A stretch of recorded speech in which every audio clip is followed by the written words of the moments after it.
नमस्कार. तर चला आज आपण बनवूया भेंडीची भाजी. अशा प्रकारची भेंडीची भाजी बनवली तर ती खायला चिकट लागत नाही. भेंडी स्वच्छ धुवून घ्यायची, मग ती चिरून घ्यायची आणि वृंदासोबत थोडी मस्ती पण करून घ्यायची. भेंडी अशी बारीक चिरून घ्यायची. कढईमध्ये एक पळी तेल घेऊन चिरलेली भेंडी टाकायची. मग ती चांगली परतून घ्यायची, का तर ती चिकट होत नाही म्हणून.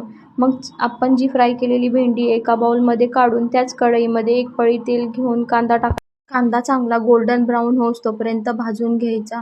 मग तुम्हाला जर आवडत असेल त्याच्यामध्ये टोमॅटो टाकायला तर तुम्ही टाकू शकता. टोमॅटो टाकून चांगलं भाजून घ्यायचं. मग त्यात चवीनुसार मीठ टाकायचं. ते मिक्स करून घ्यायचं. टोमॅटोचा गाळ झाला पाहिजे. मग त्यात मिरची टाकून ती पण चांगली मिक्स करून घ्यायची. मग जी फ्राय केलेली भेंडी होती ती त्यात टाकायची आणि चांगलं मिक्स करून घ्यायचं. भाजी मिक्स करून झाली तर हळद ऑप्शनल आहे. तुम्हाला आवडत असेल तर तुम्ही टाकू शकता. कढईवर झाकण ठेवून 5 मिनिटं मंद आचेवर ठेवायचं. मला जर काही काम करायचं झालं तर ह्या मॅडमला असं बिझी ठेवायला लागतं. 5 मिनिटानंतर कढईवरचं झाकण काढून भाजी मिक्स करून घ्यायची.